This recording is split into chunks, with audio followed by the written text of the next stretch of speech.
মেয়েকে আমি বড় একজন অভিনেত্রী বানাবো। আমার একদম জিরো থেকে এই পর্যন্ত আপার লেভেল পর্যন্ত ইচ অ্যান্ড এভরি সেকেন্ড আমার মা আমাকে অনেক হেল্প করেছে এবং এখনও করে যাচ্ছে, ভবিষ্যতেও করবে। এই কথা তো আমার জীবনে এখনো প্রেম আসেনি, বাট আমার একটা ওয়েল উইশার আছে।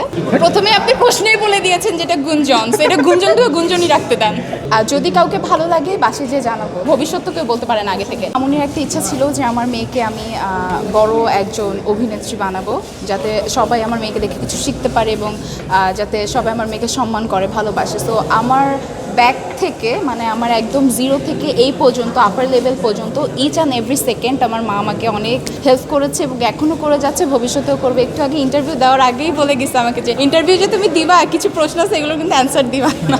আমার আপাতত আমার জীবনে এখনো প্রেম আসেনি, বাট আমার একটা ওয়েল উইশার আছে। সো আমার যে ক্যাপশনগুলো দেখা যায়, স্যাড যে ক্যাপশনগুলো মোস্ট অফ দ্য টাইম হয়তো মামুনি দেয়, নয়তো আমার যখন আমার ফ্যামিলির সাথে ডেফিনেটলি ফ্যামিলি সবাই আছে ঝগড়া হয়, বা আমি স্পেশালি আমার ফ্রেন্ডসদের প্রতি আমি খুব ডিপেন্ডেন্ট। সো আমার মুডটা ডিপেন্ড করে ওদের উপর।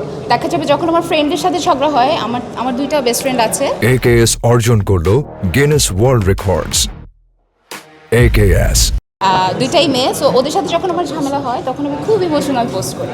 That's it. প্রথমে আপনি প্রশ্নেই বলে দিয়েছেন যেটা গুঞ্জন, এটা গুঞ্জন তো গুঞ্জনই রাখতে দেন। এইটা জানি না, এইটা মা জানে। সোশ্যাল মিডিয়া কি সম্পূর্ণ আন্টি হ্যান্ডেল করে না? সব কিছু। আমার হাতে কোনো ফোন দেখেছেন আসার সময়? না, ওই যে অ্যাসিস্ট্যান্ট আছে মামুনির, ওই সব দেখাশোনা করে, মার কাছে ফোন থাকে। আমি জাস্ট একটা মানুষ, দ্যাটস ইট। আর যদি কাউকে ভালো লাগে বাসে যে জানাবো যে একে ভালো লেগেছে। যদি বলে যে ঠিক আছে, আমি জানি আমার মা বলবে যে আচ্ছা আমি ছেলে সম্পর্কে খোঁজ নেই, যদি আমি জানি আমার পছন্দকে সে গুরুত্ব দিবে।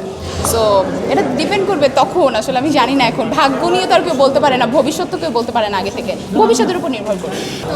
আমি তো প্রেম করি নাই, সো আমি কিভাবে জানবো বলেন? আমাকে ঘুরে ফুরে আপনারা একই প্রশ্ন করতেছেন। প্রেম করলে তো জানবো। পালিয়ে যাবেন কি নাই? অ্যানসার কি দেবেন?